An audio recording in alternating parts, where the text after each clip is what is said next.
నర్సరావుపేటలోనే మేము నివాసం ఉంటున్నాం. దాదాపుగా మేము 7 సంతానం, 7 మగపిల్లలు, ఒక ఆడపిల్ల. ఆడపిల్ల చాలా అందరికంటే పెద్దది. తర్వాత అన్నయ్య, తర్వాత నేను 3 సంతానం మా అమ్మగారికి, మా నాన్నగారికి. అయితే ప్రియమైన దేవుని వారులారా, పుట్టుకతో మేము క్రైస్తవులు అయినప్పటికీ కూడా చాలా నిరుపేద కుటుంబంలో జన్మించడాన్ని బట్టి యేసు ప్రభు అంటే ఎవరో తెలియకుండా, యేసు ప్రభుని గుర్తెరగకుండా ఉన్న కుటుంబంలో నేను జన్మించడం జరిగింది. మా అమ్మగారిది వచ్చేసి విజయవాడ, మా నాన్నగారిది వచ్చేసి మంగళగిరి. అయితే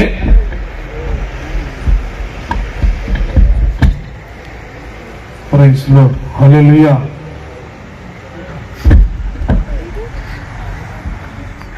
హల్లెలూయా. మా నాన్నగారిది వచ్చేసరికి మంగళగిరి, మా అమ్మగారిది వచ్చేసరికి విజయవాడ. ఇక్కడే మన సికామణి సెంటర్లో మా అమ్మగారు ఉండేది. మా మామయ్య గారు కూడా ఇక్కడే ఉన్నారు. మా అమ్మకి వారు 9 మంది సంతానం, 9 మంది మగపిల్లలు, 2 ఆడపిల్లలు. వారిలో ఒక్కటి మా అమ్మ. ఇంక ఇలా వారి చరిత్ర అంతా చెప్పుకుంటూ వెళ్తే సమయం సరిపోదు కనుక నేను కొంచెం ముందుకెళ్ళి సాక్ష్యాన్ని వివరించడానికి ప్రయత్నం చేస్తాను. ఇంత రక్షణ నా జీవితంలోకి ఎట్లా వచ్చింది, యేసు ప్రభుని అసలు నేను ఎందుకు నమ్ముకోవలసి వచ్చిందో ఒక క్లుప్తంగా కొన్ని మాటలు నాకు ఇచ్చిన సమయంలోనే నేను ముగిస్తానండి. ఏమండి, మా అమ్మగారికి నేను 3వ సంతానంగా పుట్టినప్పుడు మంగళగిరిలోనే మా అమ్మగారు ఉండేవారు. కుప్పరావు కాలనీ దగ్గర ఉండేవారు. అలా ఉంటుండగా మా జీవితంలో మా నాన్నగారు నేను కడుపులో పడినప్పుడు మా అమ్మగారు చెప్పిన విషయాలన్నీ ఇప్పుడు మీకు చెప్తా ఉన్నాను. నా బాల్య దినం అంతా ఎలా గడిచిపోయిందో ఇప్పుడు మీకు చెప్తున్నాను, మీరు జాగ్రత్తగా ఆలకించండి. అయితే ప్రియులారా, నేను గర్భంలో పడ్డప్పుడు మా నాన్న వేరే ఆమెని దగ్గరికి తీసుకోవడం జరిగిందట. దగ్గరికి తీసుకున్నప్పుడు ఈ కడుపు నాకొద్దు, ఈ పిండము నాకొద్దు, ఈ పిల్లవాడు నాకొద్దు అని చెప్పి మంగళగిరిలో జానువలి హాస్పిటల్లో డాక్టర్ గారి దగ్గరికి వెళ్ళి బిళ్ళలు మింగటం, బొబ్బస్కాయలు తినటం, చున్నులపాయలు, ఇంగువాలు అన్ని తిన్నా గాని నేను చనిపోకుండా పుట్టానట. అలా పుట్టిన నన్ను మా అమ్మ చాలా రోజులు నాకు చాలా దుఃఖకరమైన పరిస్థితులే నా జీవితంలో ఎదురయ్యాయి. ఇది నా బాల్య జీవితం అంతా. ఆ తర్వాత నాకు 13 ఏళ్ల వయసు ఉన్నప్పుడు నర్సరావుపేటకి తీసుకుని వెళ్ళిపోయాం. నర్సరావుపేటలో ఇళ్ళు స్థలాలు ఇస్తున్నారంటే మా అమ్మ చుట్టాలందరూ అక్కడ ఉంటే అక్కడికి వెళ్ళిపోయాం. నేను 3వ సంతానంగా పుట్టాను. అయితే ఇంకా చదువు అయితే అక్షరం ముక్క రాదండి. మా అమ్మ తీసుకెళ్లి నర్సరావుపేటలో కేరళ హోటల్ అనే ఒక హోటల్లో నన్ను పనికి పెట్టేసింది. టీ గ్లాసులు కడగటానికి, టీ కప్పులు కడగటానికి టీ కొట్లో పనిచేసేవాడిని. ఆ టీ కొట్లో పనిచేస్తూ ఉన్నప్పుడు నా పేరు సీనుగా వారు పెట్టారు. ఈ సొలో అని పిలవటం వాళ్ళకి అర్థం కాక ఆ కేరళ హోటల్లో ఉన్న వారందరూ నా పేరు సీనుగా పెట్టారు. సీను అని పిలుచుకుంటూ ఉండేవాళ్ళు. ఆ హోటల్లో దాదాపుగా 13వ ఏట హోటల్లో పనికి వెళ్ళిన నేను, గ్లాసులు తీయటానికి వెళ్ళిన నేను దాదాపుగా 23 సంవత్సరాలు వయసు వచ్చేంత వరకు, 25 సంవత్సరాల వయసు వచ్చేంత వరకు అక్కడే టీ మాస్టర్ అయ్యాను, అక్కడే పోరాటా మాస్టర్ అయ్యాను. అక్కడే నేను మంచి పోరాటాలు వేయటం కూడా మంచి మాస్టర్ గా ఎదిగాను. అలా ఎదిగిన నా జీవితంలోనికి నర్సరావుపేటలో కేరళ హోటల్ నైట్ మొత్తం ఉంటుంది. దాన్ని కాక హోటల్ అంటారు. మటన్ షేరవా, తలకాయ షేరవా అంటే మంచి కామర్స్ అనమాట. ఆ ప్రాంతానికి ఆటో వాళ్ళు, లారీల వాళ్ళు అందరూ వచ్చి వెళ్తూ ఉంటారు. వాళ్ళందరూ వెళ్తూ ఉన్నప్పుడు మా అమ్మ నాకు అప్పుడు అనుకుంది, పెళ్లి చేద్దాం, 25 సంవత్సరాల వయసు వచ్చేసింది కదా అని సంబంధాలు చూస్తూ ఉన్నారు. సంబంధాలు చూస్తూ ఉన్నప్పుడు పిల్లరా, హోటల్లో పనిచేసే వాడికి పిల్లల్ని ఊరిస్తారు, హోటల్లో కప్పులు కడిగే వాడికి పిల్లల్ని ఊరిస్తారని చెప్పి మా అమ్మని కించపరిచి మాట్లాడటం మా అమ్మకి చాలా బాధాకరం అనిపించింది. ఈ మాట నాకు తెలియకుండా దాచిపెట్టేసి ఏదైతే అదేంటంటే ఈ మాట నా చెవున పడింది. హోటల్లో పనిచేసేవాడికి పిల్లల్ని ఎవరట అని చెప్పినప్పుడు సరే నేను బాధపడతా, ఏంటి హోటల్లో పనిచేయటం ఏంటి అని నేను బాధపడి అక్కడికి వస్తున్న కొంతమంది ఆటో డ్రైవర్లు, కారు డ్రైవర్లు నాకు పరిచయం అయ్యారు. వాళ్ళతో సహవాసం చేయటం ప్రారంభం చేశాను.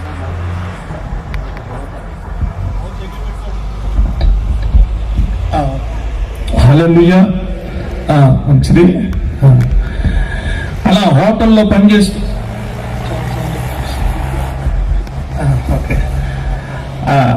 కొంతమంది నాకు బాగా పరిచయం అయ్యారు. కొంతమంది పరిచయం అయిన తర్వాత వారితో సహవాసం చేయటం, వారితో పాటు నైట్ పూట ఆటోలకు వెళ్ళిపోవటం, ఇలా అలవాటు అయిపోయింది నా జీవితంలో. అలా అలవాటు అయిపోయిన నాకు 23 సంవత్సరాల దాకా లేదా 20 సంవత్సరాల దాకా నాకు ఎటువంటి అలవాటు లేవు. నేను చేస్తున్న పని అంతా ఒక మందు దుకాణం లాంటిది, కాకా హోటలే, కానీ ఎటువంటి అలవాట్లు లేకుండా నేను పెరిగాను. అయితే ప్రియులారా, ఎప్పుడైతే నాకు ఆటో వాళ్ళు పరిచయం అయ్యారో, ఈ హోటల్ పని మానేయాలి, ఆటో నేర్చుకోవాలి, కారు నేర్చుకోవాలి, ఆటోలో తిరగాలని ఆశతో నేను వాళ్ళతో సహవాసం చేయటం ప్రారంభం చేశాను. అలా ప్రారంభం చేసిన తర్వాత నా జీవితంలో అనుకోని విధంగా నేను లోకములో, పాపములో, వ్యసనాల్లో ఎలాగ కూరుకుపోయానంటే మత్తు పానీయాలకి అంత బానిసనైపోయాను. డబ్బులు లేనప్పుడు మేము చేసే పనులు ఎంత దారుణముగా ఉండేవి అంటే, కొంతమంది ఆటో ఎక్కడానికి వచ్చినప్పుడు తాగటానికి డబ్బులు లేకపోతే, ఇదిగో వాక్యం సాక్ష్యం చెప్తున్నా నేనే నరసరావుపేట ప్రాంతంలో ఆటోను ఎక్కించుకొని దూర ప్రాంతంలోని నిర్మానుష్యమైన ప్రాంతంలోకి తీసుకెళ్లి వారిని కొట్టి డబ్బులు తీసుకొని తాగటమే మా పని అయిపోయింది. ఎంతమందిని కొట్టామో, ఆడవాళ్ళు గాని మగవాళ్ళు గాని, ఇంకెవరైనా వచ్చారంటే వాళ్ళని తీసుకొని వెళ్ళటం, వాళ్ళ ఫోన్లు లాక్కోవటం. అప్పుడు చిన్న చిన్న ఫోన్లే ఉండేవి. ఆ ఫోన్లు లాక్కోవటం, బంగారం లాక్కోవటం, వాళ్ళని కొట్టటము. వాళ్ళ దగ్గర ఉన్న విలువైన బాగా బలంగా ఉండేవాళ్ళు. హోటల్లో భోజనం చేసి మంచి బాడీ కసరత్తులు జిమ్ చేసి బాగుండేవాడు అని చెప్పి ఒకటి గుద్దితే మాట్లాడేవాళ్ళు కాదు. కొట్టడం గొంతు మీద గుద్దేవాడిని, వాళ్ళకి మాట వచ్చేది కాదు. నాకు 3 స్నేహితులు ఉండేవారు. ఒక అతని పేరు మహేష్, ఒక అతని పేరు కాళీ, ఒక అతని పేరు గెలేష్, నా పేరు సీను. 4 ఉండేవాళ్ళం. ఒక ఆటోని అద్దెకి తీసుకునేవాళ్ళం. ఆటోని అద్దెకి తీసుకుని ఆ ఆటో తోలుకునేవాళ్ళు. అప్పుడు 180 రూపాయలు అద్దె నైట్కి. ఆ నైట్కి ఆటో బాడికి తీసుకొని వెళ్లేవాళ్ళం. శుభ్రంగా మందు తాగేవాళ్ళం. ఆటో వెనకమాల ఒక అతను పనుకునేవాడు, కండవ మెడలో వేసుకుని. ఒక అతను ప్యాసింజర్ లాగా పక్కన కూర్చునేవాడు. ఒక అతను ఆటో తోలుతా ఉండేవాడు. ఒక అతనేమో అలాంటి Palnadu bus stand, Mallam centre, పాల కేంద్రం పిలుస్తా ఉంటాడు. అలా ఉంటున్నప్పుడు ఎవరైనా వచ్చి అమాయకులుగా కనపడితే వాళ్ళని తీసుకెళ్లి, ఇదిగో ఇన్ని తీసుకెళ్దాం, ఏమైనా తీసుకెళ్దాం అంటే తీసుకెళ్లిపోయేవాళ్ళం. తీసుకెళ్లిపోయి వాళ్ళ దగ్గర విలువైన వస్తువులు అన్ని దోచుకునేవాళ్ళం. అన్ని దోచుకుని వాళ్ళ నిర్మానుష ప్రాంతంలో పడేసి వెళ్ళిపోయేవాళ్ళు. అటువంటి నా జీవితంలో ఎంత గొప్ప రక్షణ ఎలా వచ్చిందో కొన్ని విషయాలు మీకు చెప్తాను ప్రియులారా, జాగ్రత్తగా ఆలకించండి. ఎంత గొప్ప రక్షకుణ్ణి, ఎంత గొప్ప దేవుడిని ఎలా నమ్ముకోవడం జరిగిందో చెప్తాను. ఒక రోజున బాగా ఫుల్గా తాగున్నాం. డబ్బులకి మాకు డబ్బులు లేవు. అందరికి మందు ఎక్కువైపోయింది. అందరు మందులో ఉన్నాం. ఇంకా రూమ్కి వెళ్ళిపోయి పండుకోవాలి. అయితే ప్రియులారా, ఆ మందు ఎక్కువైపోయిన తర్వాత బస్ స్టాండ్ దగ్గర ఆటో పెట్టుకుని ఉన్నాం. మహేష్ బండి తోలుతున్నాడు, ఖాళీ లోపల ఉన్నాడు, ఎలేషేమో సర్వీస్ చేస్తున్నాడు. నేనేమో ఇంక అట్లా కూర్చొని ఉన్నా. ఇంటికి వెళ్దాం పదండి అంటున్నా. లేదురా, ఇంకొక పార్టీ కావాలి, డబ్బులు కావాలి కొద్దిగా అని చెప్పి ఇంటికి పోనీయకుండా నరసరావుపేట బస్ స్టాండ్ ముందు ఆటో పెట్టి కూర్చున్నాం. అప్పుడే బస్ స్టాండ్ లో నుంచి ఒక తల్లిగారు వచ్చారు. ఇదిగో మీలాగే తెల్ల చీర కట్టుకొని ఒక బుట్ట పట్టుకొని బస్ స్టాండ్ లో నుంచి బయటకు వచ్చారు. నైట్ పూట 10 అవుతుంది సమయం. 10 గంటలప్పుడు నేను షార్ట్ కట్ లో చెప్తున్నా, నాకు ఇచ్చిన సమయాన్ని బట్టి నేను విషయం చెప్పి నేను ఇక సమయాన్ని ఇచ్చేస్తాను. ఆమె బస్ స్టాండ్ లో నుంచి అలా బయటకు వస్తుంది. మా ఎక్కడికి వెళ్ళాలి అన్నాం. లింగంట వెళ్ళాలి బాబు అంది. రండమ్మా ఎక్కండి అన్నాం. మీ నైట్ పూట బాడీకి తీసుకుంటారు, సర్వీస్ అయితేనే వస్తానయ్యా అంది. సర్వీస్ వెళ్ళి రండమ్మా ఎక్కండి అన్నాం. మా ఆలోచన ఏంటి, ఆమె దగ్గర 2 గాజులు ఉన్నాయి. బంగారమో మాకు తెలియదు. మాకు కావాల్సింది ఏంటి, డబ్బు కావాలి. చెవులు ఉన్నాయి, బంగారపు గాజులు ఉన్నాయి. 4 చూసాం. రామ్మా ఎక్కువ అన్నాం. అంటే సర్వీసే కదబ్బా అంది. సర్వీస్ ఏందమ్మా ఎక్కువ అన్నాం. వచ్చింది, బుట్ట ఒకటి ఉంది. ఆ బుట్ట పట్టుకుని లోపలికి కూర్చుంది. లోపల ఉన్నవాడికి ఆముగా ఉన్నాడు. ఇంకంతే. ఈ ఏలిష్ అన్నవాడు అక్కడే ఉన్నాడు. ఇక బండి స్టార్ట్ చేశారు. అబ్బాయి రా ఎక్కువ అన్నాం. కొత్త ప్యాసింజర్ లాగా వచ్చా, ఎక్కి కూర్చున్నా. ఇక బండి తీసుకెళ్తున్నాం. అమ్మా లింగంట వెళ్ళాలంటే ఇటు పక్కన రోడ్డు వేస్తున్నారు, రోడ్డు బాగాలేదు, ఇటు నుంచి వెళ్దామమ్మా అని చెప్పి బండి బైబస్సు మీద నుంచి దిద్దాం. ఇటెక్కడికి నాన్న 10 గంటలకి అరుస్తుంది. మా రోడ్డు బాగాలేదు, ఇటు తీసుకెళ్లి దింపుతా ఉన్నాగా, కాముగా ఉండు అన్నాం. ఇక కాముగా ఉంది. అటు నుంచి బండి తీసుకెళ్లిపోయి లింగంట, చిలకలూరుపేట దగ్గర ఒక లింగంట ఉంది. రైల్వే స్టేషన్ పక్కన ఒక లింగంట ఉంది. నర్సరావుపేటలో 2 లింగంటలు ఉంటాయి. చిలకలూరుపేట బైబస్ మీదకి బండి ఎక్కించాం. ఇటెక్కడికయ్యా లింగంట అంటే, ఈ లింగంటగా నువ్వు చెప్పింది అన్నాం. కాదయ్యా, రైల్వే స్టేషన్ దగ్గర ఉన్న లింగంట బాబు, ఇటు తీసుకెళ్తున్నారు ఏంటి అంది. తీసుకెళ్తా ఉండు బైబస్ నుంచి అని చెప్పి కూర్చోబెట్టాం. కొంచెం దూరం వెళ్ళిన తర్వాత అక్కడ అన్ని సుబాబు తోటలు ఉంటాయి. సుబాబు తోటలు అంటే మీకు తెలిసే ఉంటది. సుబాబు పంట ఎక్కువ ఉంటది గుంటూరు జిల్లాలో. ఆ సుబాబు తోటలు, మిరప తోటలు, పత్తి తోటలు ఎక్కువ వేస్తా ఉంటారు. ఆ సుబాబులన్నీ బాగా ఉన్నాయి. రోడ్డు అమ్మట కాలువ ఉంది. ఆ సుబాబుల్లోని ట్రాక్టర్ పోయే మోయినంగా ఒక రోడ్డు ఉంది. ఆ సుబాబుల్లోకి ఆటో నన్ను దించేశారు. దించే ముందుగా నేను ఆటో నుంచి రోడ్డు మీద నేను స్పీడ్ గా దిగుతాను అనమాట. అంటే నేను వస్తున్నాను చూడటానికి నేను రోడ్డు మీద దిగుతాను. ఆ బండి అటు దించంగానే వెనకమాల ఉన్నవాడు వచ్చి ఇంకా నోరు మూసేస్తాడు ఆమెని అరవకుండా. రోడ్డు మీద ఉన్న బండ్లోళ్ళు వస్తే ఈ ముందు బండి తోలుకున్నాడు, లోనకి తీసుకెళ్తాడు బండిని. వెనకమాల ఉన్న వాళ్ళు వేసి ఆవిడ మూత పట్టేసుకున్నాడు. నేను బండి రోడ్డు మీద దిగాను. ఆ బండి తీసుకొని అట్లా లోపలికి వెళ్ళిపోయాను. లోపలికి వెళ్ళిపోయిన తర్వాత ఈ ముందు డ్రైవింగ్ ఉన్నవాడు లైట్లు బండి ఆపేసి ఇక మీదకి తిరగబడతాడు. వెనకమాల ఉన్నవాడు గట్టిగా పట్టుకొని ముందున్నవాడు వెళ్ళి ఇట్లా తీసుకుంటా ఉంటాడు అనమాట. చెవులు డబ్బులు అని. ఆమె ఇక ఏమనుకుంది, ఈ చెయ్యి ఎట్ట తీసిందో తీసేసి అనవటం మొదలు పెట్టింది. ఏమని వస్తుందో తెలుసా? యేసయ్యా నన్ను కాపాడు, యేసయ్యా నన్ను కాపాడు అని అంటుంది. అంతకు ముందు ఏనాడు యేసు ప్రభు మాట వినలేదు. ఏనాడు చర్చికి వెళ్ళేవాడిని కాదు. ఏ రోజు కూడా నేను యేసు ప్రభు అంటే నా జీవితంలో తెలిసిన వాడిని కాదు. చర్చి మెట్టులు 25 సంవత్సరాల వయసు వచ్చిన చిన్నప్పుడు గాని వయసులో ఉన్నప్పుడు ఎప్పుడు కూడా వెళ్ళినోడిని కాదు. ఎప్పుడైనా తాగి వెళ్తే గుంటూరు కాకాండ తోటకు వచ్చేవాడిని, ఆడపిల్లలు ఉంటారని. అలాంటి స్వభావం కలిగిన వాడిని అలాంటి ఒక్కసారిగా ఏసయ్య ఏసయ్య అంటే రోడ్డు మీద నిలబడ్డ నేను ఫుల్ మందులోనే, వాడు మందులోనే, బండి తోలేవాడు మందులోనే, అందరూ మందులో మత్తు పానీయాలు మునిగిపోయి ఆమె మీద విలువైన వస్తువులు తీసుకుంటున్నాం. అట్లా ఎంతో మంది దగ్గర తీసుకున్నాం. మా కొత్త ఏం కాదది, అలవాటు పడిపోయిన జీవితం. ఆ ముసలాం దగ్గర తీసుకోవటము పెద్ద విషయమైనది కాదు. కానీ ఆ అన్న పిలుపు ఎంత బలంగా పనిచేసిందంటే, ఎంత ప్రభావాన్ని చూపించిందంటే, ఎంత వైభవాన్ని నా జీవితంలోనికి తీసుకొచ్చిందంటే, ఆ రోడ్డు మీద నిలబడ్డ నేను కాలువ దాటి ఆటో సుబాబుల్లో ఉంది. అక్కడ ఉన్నప్పుడు ఆ రోడ్డు మీద నిలబడ్డప్పుడు నేను వెనకమాల నుంచి వచ్చి ఎవరో చాచి పెట్టి కొడితే ఎట్లా ఉంటుందో, పాస పోసుకున్నప్పుడు ఒళ్ళంతా నెక్కపొడుచుకొని బిగ్ బంప్స్ అంటారు చూసారా, ఆ టైపులో ఒళ్ళు జలతరిచ్చి తాగింది మొత్తం నశానికి దిగిపోయింది.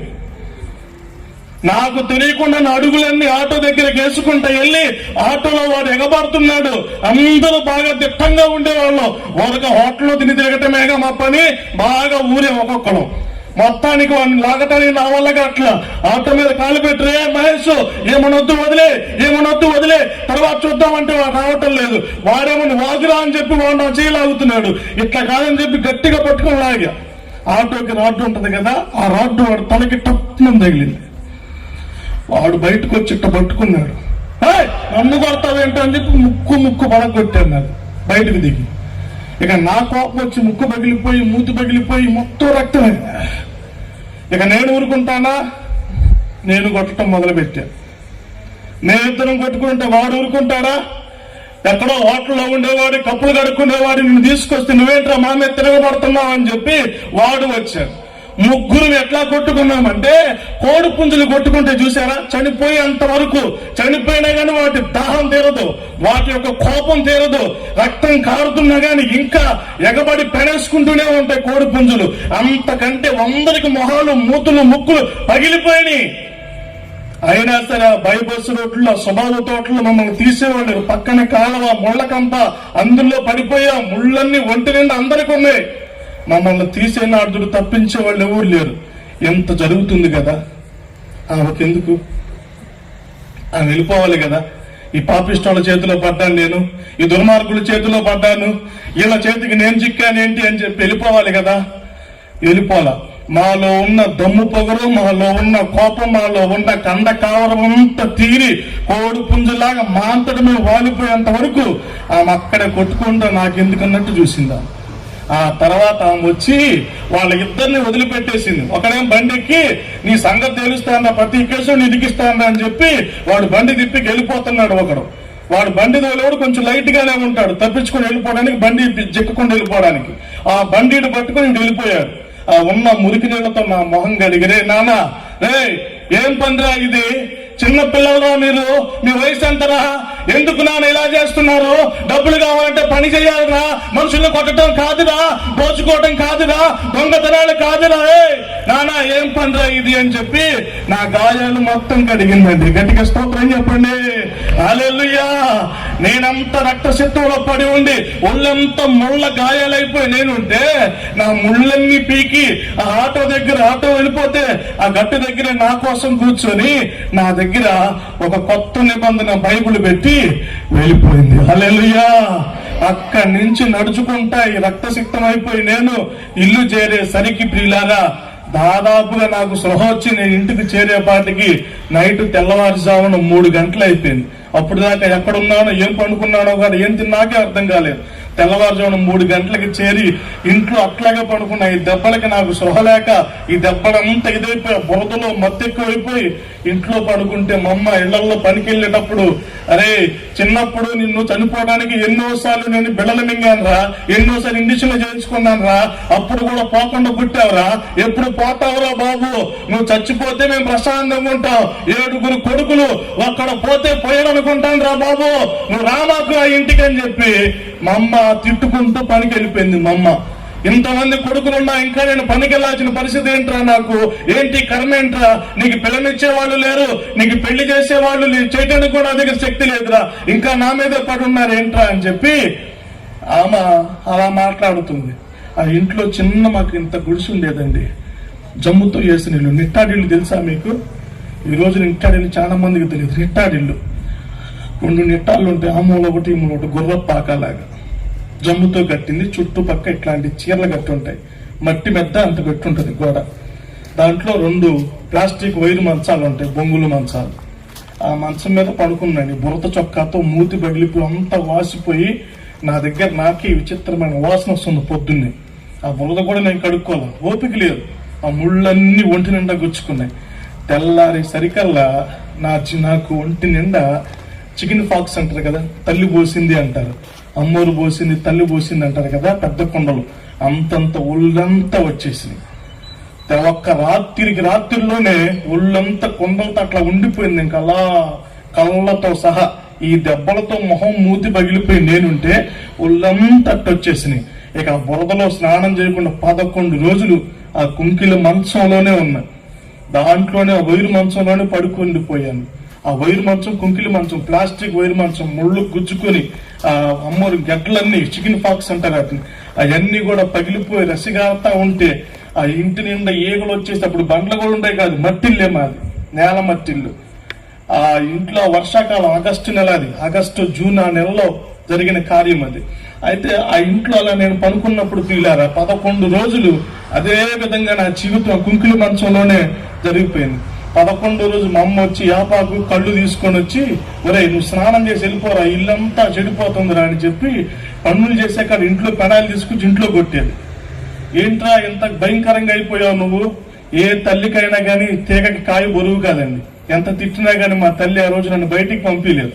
అన్ని గాయాలతో అంత ఒళ్ళంతా చెడిపోయి అట్లా ఉంటే 11 రోజులు ఆ మంచం మీదే ఉన్నా. 11వ రోజు నాకు నీళ్లు పోసి యాపకంతా ఒంటికి రాసి నీళ్లు పోసి వెళ్ళిపోరా ఇక్కడి నుంచి, నీ కోసం పోలీసులు వస్తున్నారంట, నిన్ను ఎక్కడెక్కడ ఎదుగుతున్నారంట అని చెప్పి ఆమె చెప్పింది. ఏం చేసి వచ్చావురా, ఎందుకు ఈ గాయాలు, ఎవరో కొట్టారా, నిన్ను గురించి పోలీసులు అందరూ అడుగుతున్నారంట, ఇక్కడ కేరళ హోటల్ సీన్ అంట అని, నువ్వు వెళ్ళిపోరా అని చెప్పింది మా అమ్మగారు. ఏం చేయాలో తెలియక 11వ రోజు నీళ్లు పోసుకొని 11 రోజులు ఏం తినలా, ఇళ్లలో పనులు తీసుకొచ్చిన అన్నమే పెరిగేసి మజ్జిగేసి కలిపి చప్పట మజ్జిగ ఇచ్చేది. 11 రోజులు నా కడుపులు అయ్యే ఉన్నాయి. అప్పటికి ఇంకంత 11 రోజులకి లేచిన తర్వాత ఎక్కడికి వెళ్లాలో తెలియదు. ఈ 11 రోజుల్లో దేవుడు నాతో మాట్లాడటం, నా జీవితం ఏంటి, నా ఇల్లు ఏంటి, నా కుటుంబం ఏంటి, ఎందుకు ఇట్లా అయిపోయాం, ఎందుకు యేసయ్యా ఉంది, ఈ 11 రోజుల్లో దేవుడు నా హృదయంలోకి వచ్చేసాడు. హల్లెలూయా, హల్లెలూయా. ఆయన నా జీవితంలోనికి వచ్చేసి అప్పుడు ఏ వాక్యం లేదు, ఎవరు నన్ను నడిపించేవాళ్ళు లేరు, ప్రార్థనలోకి ఎవరు కూడా నాకు ఎట్లా జీవితం అని చెప్పేవాళ్ళు లేరు. ప్రియులారా, అలా నేను జీవితం సాగిస్తూ ఉంటుంటే ఎక్కడికి చర్చికి వెళ్ళాలో తెలియక లోకంలో ఉన్నప్పుడు కాకాని తోటకి తాగినప్పుడు క్రిస్మస్ పండగకి ఆడపిల్లలు వస్తారని చెప్పి కాకాని తోటకి వెళ్ళేవాళ్ళు. మొట్టమొదటిసారి దేవుడిని నమ్ముకోవాలి, నా కోసం పోలీసులు తిరుగుతున్నారట, వీళ్ళిద్దరు నన్నే కేసులు ఇరికిచ్చేశారు. ఆటో తీసుకొచ్చింది అది సీనుగాడే, ఇదిగో ఈ మొత్తం చేస్తుంది నర్సాపేటలో జరుగుతున్నాయి ఈ మొత్తానికి ఇదిగో ఈ సీనుగాడే కారణం అని చెప్పి వేరే అన్యుల గుళ్ళో డబ్బులు పోతే ఆ కేసు కూడా నా మీదే పురమాయించారు. ఇదిగో డబ్బులు కూడా తీసింది విత్తనే అని చెప్పి 2 కేసులు నా మీద పెట్టేసేసి వాళ్ళు నన్ను ఇరికిచ్చేసి వెళ్ళిపోయారు. నేను వచ్చేమో కాకాని తోట ఆ చర్చిల్లో కూర్చున్నా. ఇక ఏం చేయాలో తెలియదు, మాసిపోయిన చొక్క, ఒళ్ళంతానే పుండ్లు. తెల్లవారుజామున చీకటితో 4 గంటలకు లేచి పంపించేసింది. 4 గంటలకు లేచి వచ్చేస్తే అక్కడికి వచ్చేపాటికి 7 అట్లా అయింది. 7 గంటలకు వచ్చి కూర్చున్నాను. అప్పుడు చర్చి కన్స్ట్రక్షన్ జరుగుతుంది అప్పుడు కాకాని తోటలో. ఆ దిమ్మ దగ్గర 11 రోజులు ఏం తినకపోవటంతో బాగా సొమ్మసిల్లిపోయి అలిచిపోయి ఆ స్తంభం దగ్గర కూర్చుంటే అలాగే నిద్రపోయి బాగా సొమ్మసిల్లిపోయిన వాడిని నిద్రపోతే సాయంత్రం 4 గంటలకు మెలకు వచ్చింది. 4 గంటలకు మెలకు వస్తే నా పక్కన అంతా అడుక్కునే వాళ్ళు కూర్చున్నారు. అది అడుక్కునే వాళ్ళు కూర్చునే వాళ్ళు ప్రాంతం అని నాకు తెలియదు. నేను లేచేసరికి నా ముందు ఇన్ని డబ్బులు పడుంది చిల్లర. అది చూసినప్పుడు నాకు ఏడుపు వచ్చింది. నేను లెగిశాను, ఒళ్ళంతా బురదే. నా పక్కన చేతులు లేని వాళ్ళు, కుష్టి వాళ్ళు, 2 కాళ్ళు లేని వాళ్ళు అందరూ నా పక్కన కూర్చున్నారు. వాళ్ళు నేను ఒకరిని. ఆ దృశ్యాన్ని వాళ్ళని చూసి నన్ను చూసుకుంటే వాళ్ళు లెగిసి బయటకు వెళ్ళేవాళ్ళు నా ముందు కూడా డబ్బులు వేసి వెళ్తున్నారు. నేను అడుక్కునేవాడు కాదు, నాకేమాకండి ఏంటి అని చెప్పి చూస్తే చేతులు వణుకుతున్నాయి. పరిస్థితి బలం లేదు, ఒళ్ళంతా తల్లి పూసిన గాయాలే, మొహం అంతా ఒక విధంగా మచ్చలుగా పచ్చి పుండ్లే. ఆ ముళ్ళు గుచ్చుకొని చీంబట్టి అంతా రసిగాతా ఉన్న చొక్కా అంతా సరైన చొక్కా ఉండేది కాదు. అలాంటి పరిస్థితుల్లో నేను అక్కడ ఉండి నేను అడుక్కునేవాడు కాదండి, తీసేయండి. ఆ ఎర్ర బురదంతా నా మీద ఉంది. అప్పుడు ఇక లెగిసి నేను అడుక్కునేవాడు కాదు, నాకు డబ్బులు ఇవ్వకండి అని చెప్పాడు. నేను బంగారం దొంగతనం చేసినప్పుడు, అందరిని కొట్టి డబ్బులు తీసుకున్నప్పుడు నేను కాస్ట్లీగా బతికాను. జిమ్ములకి వెళ్ళి రూముల్లో ఉండి మేము జీవించిన విలాసవంతమైన జీవితం ఇప్పుడు నా ముందు చిల్లర పడేస్తుంటే నేను అడుక్కునేవాడినా, నాకు చిల్లర వేస్తున్నారేంటి అని ఒక బాధ, నాకు పశ్చాత్తాపం వచ్చేసి అవన్నీ అక్కడ తీసి ఏం చేయాలి ప్రభు అని చెప్పి బయటకు వచ్చి గబగబా ఇంటికి వెళ్దామని చెప్పి ఎక్కడికి వెళ్ళాలో తెలియదు. నాకు తెలిసింది ఆ కేరళ హోటల్, ఈ ఆటో స్నేహితులు ఇలా దుమారం చేయటం. కొంతమంది దొంగలతో సహవాసం ఉండేది. దొంగతనాలు ఎప్పుడు చేయలేదులేండి, కానీ దొంగలతో కూడా సహవాసం ఉండేది. ఆ దొంగతనాలకు ఎప్పుడు పిలిచారు కానీ దొంగతనాలకు పోలేదు.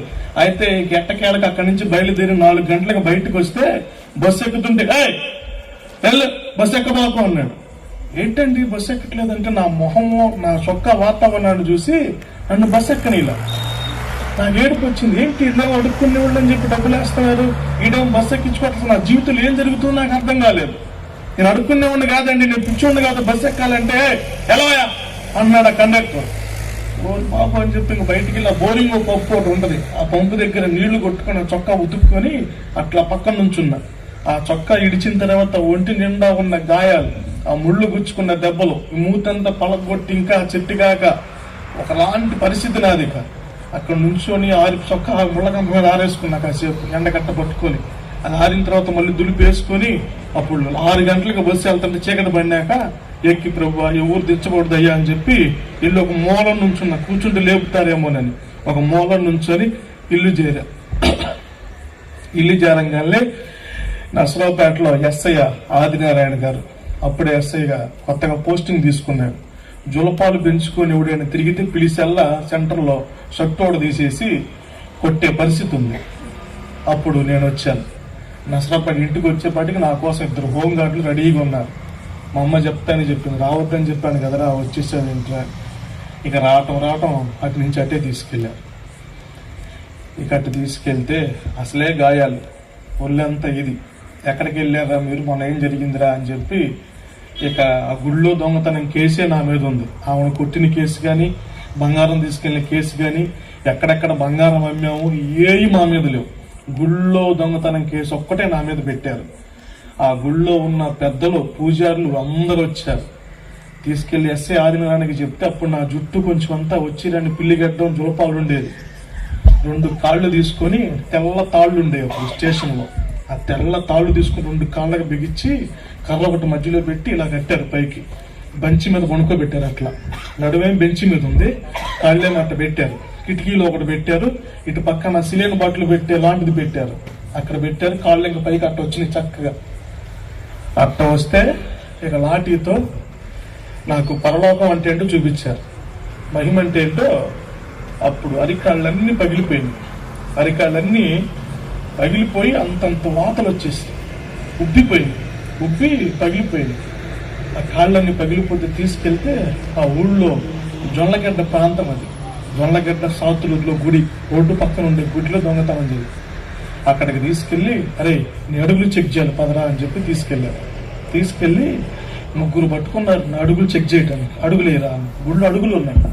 పొద్దున్నే తాళం తీసి పెట్టారట, పూజలు చేసుకుంటా వస్తారని. ఆ తాళం అక్కడే ఉందట. తాళం ఉండగానే ఆ కానుకలు తీసుకుని వెళ్ళిపోయారట. రేపు ఉత్సవాలు ఉన్నాయట వాళ్ళకి. ఆ కేసు నా మీద పడి అడుగులు నడిపించడానికి తీసుకెళ్ళి అసలే కాళ్ళన్నీ పగిలిపోయి ఉన్నాయి.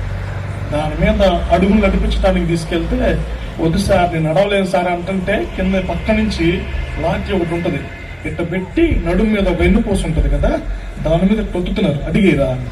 అది ఒత్తుతుంటే మా అని తిరిగిపోయేవాళ్ళు. అడిగేసేవాళ్ళు, అడగేయలేని పరిస్థితి. వెనక మళ్ళీ అట్ట పెట్టి అట్ట నొక్కేవాళ్ళు. ఆ అడుగులను నేర్పించి ఆ గుళ్ళకు నడిపించారు. అప్పుడు అనుకున్నా, నేను నడవాల్సింది నీ మార్గంలో, ఇక్కడ అడుగు లేపిస్తున్నారు, నా వల్ల కావట్లేదు ప్రభువా, నేను ఎందుకు ఇక్కడ దొరికాను, వాళ్ళని నిరికిచ్చారు. అప్పుడు సార్ నేను నిజం అంతా చెప్తాను సార్, నేను ఆమె కొట్టాను సార్, డబ్బులు తీసుకున్నాను సార్, నేను హోటల్లో పనిచేసేవాడిని సార్, నేను దొంగతనం చేయలేదు సార్, నేను ఎప్పుడు దొంగన కాదు సార్ అని చెప్పి వాళ్ళని బతిలాడుతుంటే బూతులు తిడతా, నా కొడక మీరు ఎక్కడి నుంచి వచ్చారు ఏంటి అని చెప్పి జోలపాలు పట్టుకొని ఇట్ట మెడలిసి ఇక్కడ గుద్దాడు. ఇట్ట పెట్టి ఇక్కడ వేసాడు. అప్పుడు గురకొచ్చేసింది. ఆ గురకొస్తే అప్పుడు నాకు, నేను ఎంతమందిని అయితే గొంతు మీద గుద్దానో అప్పుడు నాకు ఆ బాధ తెలిసింది. చెప్పురా ఇప్పుడు చెప్పు, నిజం చెప్తాను ఇప్పుడు చెప్పురా అంటున్నాడు. ఇంకెక్కడ అసలు మాట రావట్లా, అరుపు రావట్లా. ఛాన్స్ చెప్పు, నా గొంతు వచ్చిద్దో రాదో అనుకుని ఆల్రెడీ వెళ్ళిపోయాక నా పరిస్థితి అంతా నా చేతుల్లో లేదు. ఇంకా అయిపోయింది. ప్రభువా నేను ఇంకా బ్రతికితే నీ కొరకే, చచ్చిపోతే మా అమ్మ కూడా ఉంది, ఒకటి తెచ్చితే నేను పోతా అనుకుంది. ఈ కేసుతో మా అమ్మను కానీ మా ఇంట్లో వాళ్ళకుండా ఊరిని ఇబ్బంది పెట్టద్దు. వీళ్ళేమో నన్ను ఒప్పించాలని చూస్తున్నారు. ఏం చేయాలని చూస్తున్నారు? ఆ గుళ్ళో కేసు ఒప్పించి ఆ వచ్చిన పెద్దలందరికీ న్యాయం తీర్చాలని చూస్తున్నారు. ఇప్పుడు ఆయన పట్టుకోవడానికి టైం లేదు. లేదా ఆ సభల ఉత్సవాలకి డేట్ వచ్చేసింది, దగ్గర పడుతున్నాయి. ఏంటి పరిస్థితి? ఈ పరిస్థితిలో నన్ను ఒప్పించి నా మీద వేయాలని చూస్తున్నారు. దాదాపుగా 3 రోజులు జైల్లో ఉంచారండి. బాత్రూమ్ పక్కనే, లోపల కూడా జైల్లో కూడా వెళ్ళాను. నన్ను ఆ జైలు పక్కనే పెట్టేసి ఇక్కడ ఉంచారు. అంటే పార్సల్ పోసే ప్రాంతం. జైల్లో ఎలా ఉంటదంటే అక్కడే పార్సల్ పోయాలి, అక్కడే భోజనం చేయాలి, మొత్తం అక్కడే. దాన్ని కడిగినా కూడా ఒప్పుకోరు. శుభ్రం చేసుకుంటా నీళ్లు కూడా సరెంట్ ఇవ్వరు. నీకేంట్రా శుభ్రం అని బూతులు తిడతారు. అక్కడే పడుకోబెట్టి అక్కడే వేసేసి అక్కడే వచ్చి టాయిలెట్ పోస్తున్నారు అందరూ. ఏం దెబ్బలకు ఓపిక లేక తిండి పెట్టట్లేదు, అట్లాగే పడున్నా. ఒప్పుకోరా అన్నాడు. ఆ స్టేషన్లో ఒక అతను కరిముళ్ళ అనే ఒక అవగాడు ఉన్నాడు. ఆయన అప్పుడే కొత్తగా ప్రభువుని నమ్ముకున్నాడు. అప్పుడు నమ్ముకొని వచ్చి నేనుండి గడగడ చలికి వణుకుతా అట్ట తడిచిపోయి ఉంటే నీళ్లు కొట్టారు. మళ్ళీ వచ్చి పాసో నీళ్ళు తెలియదు, నిద్రపోతుంటే మీద పోసారు. అది వెలుగులు చూసుకుని లేసే అంత పరిస్థితి కూడా కాదు. మొత్తం కిళ్ళీలు గుట్కాలు లవిలు మొత్తం అక్కడే వస్తారు అందరూ. వాళ్ళు తిన్న పోలీస్ స్టేషన్లో తిన్నాయి మొత్తం ఆ మూలనే ఉంటాయి. ఆ మూలే పడేసారు. ఇక వాళ్ళు వచ్చి నీళ్లు పోసారో లేదా ఎంగిలు మొత్తం సాంబార్ కారు వచ్చిందో కూడా నాకు తెలియదు. మొత్తానికి ఇంక లేచి చల్లి వణుకుతా కూర్చొని ఏసయ్యా ఏసయ్యా ఆ వన్న స్వరము మళ్ళా నాకు పోలీస్ స్టేషన్ లో వినపడుతుంది. హల్లెలూయా హల్లెలూయా. ఆ పోలీస్ స్టేషన్ లో మళ్ళీ ఆ ముసలామ ఏసయ్యా నన్ను కాపాడు, ఏసయ్య నన్ను కాపాడు అన్న 3 మాటలు మళ్ళా నా చెవిలో వినపడుతున్నాయి. అప్పుడు ప్రార్థన చేశాను, ఏసయ్య నన్ను ఈ ఒక్క కేసు నుంచి కాపాడు. నేను కొట్టిన మాట వాస్తవమే, బంగారం లాక్కుంది వాస్తవమే. అది అడిగితే నేను చెప్తాను, ఎక్కడ అమ్మానో చెప్తాను, ఏ కంసల వాడికి ఏ బంగారపు కొట్లు అమ్మానో మొత్తం నాకు తెలుసు. కానీ ఈ దొంగతనం నాకు తెలియదు ప్రభువా, ఇది నా మీద వేస్తాను, నన్ను జైల్లో నుంచి బయటపడే నేను సాక్షిగా ఉంటాను అని చెప్పి ఒకటే ప్రార్థన చేస్తుంటే ఆ కరిముళ్ళ అనే ఒక ముస్లిం అతను ఓంగాడు ప్రభువుని నమ్ముకున్నాడట. ఆయన వచ్చి రే రే అన్నాడు. లేచా సార్ అన్నా. లేచి కూర్చోరా అన్నాడు. కూర్చున్నా. సార్ నేను ఏం దొంగతనం చేయలేదు సార్, నన్ను వదిలిపెట్టండి సార్, నేను కేరళ హోటల్లో సార్ పనిచేసేది, మానేసావు కదరా ఇప్పుడు చేయట్లేదు కదరా అన్న. చేయట్లేదు సార్ అన్న. సరే మీ వాండ్ వచ్చి సంతకం పెడితే నేను వదిలిపెడతారులేరా పోరా అన్నాడు. ఏం భయపడ మాకురా అన్నాడు. అదేంటి సార్ దొంగతనం కేసు అంటున్నారు కదా. ఒరే సిఏ గారు వస్తాడు ఇప్పుడు, ఆయన వచ్చినప్పుడు అడిగింది చెప్పు, ఇక అంతే, నిన్నేమనర్రా అని చెప్పేసి ఆయన వచ్చి అంత పొట్లం అండి అన్నము, నిమ్మకాయ పచ్చడి తీసుకొని ఒక సాంబార్ ప్యాకెట్ తీసుకొని వచ్చిస్తే అది కలుపుకొని తినటానికి కూడా ఓపిక లేకపోతే ఆయన పాపం కలిపించి ఆ నీళ్ల మీద కుండ గ్లాసు ఒక మూత ఉంటుంది, ప్లాస్టిక్ మూత, ఖైదీలు తాగటానికి. ఆ ప్లేట్ తీసి ఆ కాగితం చేతులు పెట్టుకోలేకపోతున్నా, అట్ట కొట్టారు, ఏళ్ళని పగలగొట్టారు, ఏళ్ళు కాళ్ళు పగలగొట్టారు. ఇక అంతే, దొంగతనం చేస్తే కొట్టే దెబ్బలు అవి. పట్టుకోలేకపోతుంటే ఆ ప్లేట్ తీసుకొని వచ్చి ఆ ప్లేట్లో పెట్టి తినరా అని చెప్పి ఆయన లాఠీతో, ఇలా ప్రభు నమ్ముకున్నాడు కాబట్టి కొంచెం లాఠీతో అట్లా కల్పించాడు. నిమ్మకాయ పచ్చడి సాంబార్ వేసా తినరా అన్నాడు. ఇక తినడానికి ఆ కొంచెం ఆ సాంబారు నిమ్మకాయ పచ్చడి అన్నది తిని అట్లా ఉన్నాడు. సీఏ గారు వచ్చారు. సీఏ గారు వస్తే కరిముల్లా తీసుకెళ్లారు. ఆయన తీసుకెళ్లి కేరళ హోటల్లో ఉన్న మా ఓనర్, ఆయన పేరు కున్యాక, కేరళ వాళ్ళంతా ఆయన పిలిపించి, వీడు మీ దగ్గర పని చేస్తాడని చెప్పి మీరు ఒప్పించి సంతకం పెడితే బయటికి పంపిస్తాం, ఇప్పటికి వీడి దగ్గరికి ఇంతవాటికి బెయిల్ కోసం కానీ ఎవరు రావట్లేదు, వాళ్ళు వెళ్ళిపోయారు, ఇంకా ఈయన అప్పచెప్పేసి సిఐ గారు ఇంకా మొత్తాన్ని పంపించేస్తున్నాడు ఇక్కడి నుంచి అని చెప్పారు. అప్పుడు వచ్చి కేరళ హోటల్ ఓనర్ వచ్చి నా తరపున సంతకం పెట్టి నేను తీసుకెళ్తున్నా వీడిని అని చెప్పి నన్ను తీసుకుని వెళ్ళి మరలా వాళ్ళ హోటల్లో పొరాటా మాస్టర్గా పెట్టుకున్నాడు. రేపు పొరాటా ఏంటంటే సాషేటు చేతులు కాళ్ళు పగిలిపోయినాయి, ఇప్పుడు ఇంటికి వెళ్ళిన పరిస్థితి కాదు, కొన్ని రోజులు ఆగిన తర్వాత నేను మళ్ళీ వేస్తాను షేటు అన్న. సరే రూమ్లోకి వెళ్ళి పనుకోపో అన్నాడు. ఆ రూమ్లోకి మెట్లెక్కి వెళ్ళాలి పైకి, ఆ మెట్లు నిచ్చెను, అప్పట్లో కాకా హోటల్ పైకి నిచ్చెను, అది ఎక్కి వెళ్ళి వెళ్తుంటే కింద నీళ్ల తొట్టు ఉంటుంది వాష్ బేషన్కి, మీ నిచ్చెన ఎక్కా పనుకోవడానికి కొంచెం చోటిచ్చి వెళ్ళి పైకి వెళ్ళి పనుకుందామని. ఆ నిచ్చినట్ట పట్టుకున్నానండి. ఆ కింద వాష్ బేషన్ తొట్టికి నీళ్లు వెళ్తాయి, వాష్ బేషన్ బయట ఉంటుంది, ఇక తొట్టి అనమాట ఇక్కడ. ఆ నిచ్చెన మీద నుంచి తొట్టులో పడ్డప్పుడు తలకాయ మళ్ళీ బొమ్మన సిమెంట్ తొట్టి తగిలింది. అది తగిలినప్పుడు ఇంకా ఏం చేయాలో అర్థం కాక మళ్ళీ అక్కడ ఉంటే హోటల్లో ఉన్న వాళ్ళందరూ తీసి వెనక వాళ్ళ గ్రైండర్ రూములు ఉంటాయి, రుబ్బింగ్ మిషన్లు అన్నీ ఉంటాయి, అక్కడ పనుకోబెట్టారు. వీడు పైకి ఎక్కలేడు సార్, ఈ పని అయిపోయింది ఇంకా అని చెప్తే, చెవులో నుంచి రక్తం వస్తుంది సార్, మీరు చచ్చిపోతే ఇక్కడ మీకు కేసేది షీట్ అని చెప్పి అందరు భయపెట్టారు. ఆయన ఒక ముస్లిం, కేరళ ముస్లిమ్స్ వాళ్ళు ఇప్పుడు కూడా నర్సరావుపేటలో ఫేమస్ బేకరీని పెట్టారు. ఆ ఫేమస్ బేకరీలో ఈ రోజు కూడా నేను వెళ్తే ప్రభు సాక్ష్యాన్ని బట్టి ఆయన దుబాయ్లో ఉంటూ నన్ను చూడటానికి నేను పాస్టర్ అయ్యానని నా కోసం సరాసరి ఆంధ్రాకి వచ్చాడు. గట్టిగా చప్పట్లు కొట్టి దేవుని నామాన్ని మైపరిచాడు. హల్లెలూయా, హల్లెలూయా. ఎట్లా ఉన్నావురా? నేను బాగున్నా షేటు, ఆ రోజు నన్ను కాపాడే ఉన్నారు. ఆయన తీసుకొని వచ్చి అక్కడ పనుకోబెట్టి కుడి చెవులో నుంచి రక్తం వస్తుంది. కుడి చెవులో నుంచి రక్తం వస్తే బతకలో చచ్చిపోతాడు, ఇప్పటికే చాలా మంది కొట్టారు అంటే పోలీసులు కూడా భయపడ్డారు. ఇంకా మనం కొడతాం వల్ల చచ్చిపోతాడేమని చెప్పి వాళ్ళందరూ కూడా వచ్చి, ఒరే నువ్వు మాకు చానాలు కేరళ హోటల్లో పనిచేసావు, ఆమ్లెట్లు పొరాటాలు పెట్టావురా అని చెప్పి గవర్నమెంట్ హాస్పిటల్ కూడా పక్కనే ఉంటుంది, నష్టపేట గడియార స్తంభం దగ్గరే గవర్నమెంట్ హాస్పిటల్. అందులో ఉన్న నర్సులు వాళ్ళు వచ్చి ఆ గ్రైండర్ మిషన్ల దగ్గరే నాకు వైద్యం చేసి నన్ను బాగు చేశారు. ఆ తర్వాత నేను లెగిసి 15 రోజులకి నేను బాగుపడి ఆ తర్వాత చిన్నగా పొరాటా పిండి కలిపి పొరాటాలు వేయటం మళ్ళీ ప్రారంభం చేశాను. ఇక నేను యేసు ప్రభుని తెలుసుకోవాలని సరాసరిగా దేవుడి మందిరానికి అడుగులు సాగాయి. ఆ తర్వాత దేవుడు నన్ను పిలిచి నన్ను తన సేవలో ఈ రోజున ఒక 2 మందిరాలు నాకు ఇచ్చాడు. హల్లెలూయా, హల్లెలూయా. ఇప్పుడు ఆ ప్రభు సాక్షిగా అనేకమైన ప్రాంతాల్లో తిరుగుతూ 2 మందిరాలు కట్టి చక్కగా ప్రభు సేవలో నేను ఉన్నాను. నా కొరకు, నా కుటుంబం కొరకు ప్రార్థన చేయండి. నాకు ఒక్క భార్య, ఒక్క కొడుకు, పిల్లలు కూడా పుట్టరన్నారు. చాలా వయసు అయిపోయింది, అప్పుడే పెళ్లికి ఇవ్వలేదు అన్నారు. కానీ నా భార్య చక్కగా నన్ను చేసుకుంది, నాకు ఒక కొడుకు, చక్కగా కుటుంబం బాగుంది. అప్పుడప్పుడు కొంచెం కాళ్ళ నొప్పులు వస్తూ ఉంటాయి, నిద్రపోతున్నప్పుడు చేతులు అటు తిరిగిపోతూ ఉంటాయి. మాస్టర్మ గారు వచ్చి చక్కగా నూనె రాసి ప్రార్థన చేస్తూ ఉంటారు. ఇప్పటికి ఆదినారాయణ గారు మొన్న నర్సరావుపేట వచ్చాడు. నర్సరావుపేట వచ్చినప్పుడు ఈ చిన్న విషయాన్ని చెప్పి నేను ముగిస్తాను. ఆదినారాయణ గారు ఎస్ఐ గారు ట్రాన్స్ఫర్ అయిపోయి సిఏగా వచ్చాడు. నర్సరావుపేటలో జడ్జి గారు జీజీ రత్నకుమార్ గారు ఆయన ఒక క్రైస్తవుడు. జడ్జి గారు ఆయన ఒక మెడికల్ క్యాంప్ పెట్టాడు.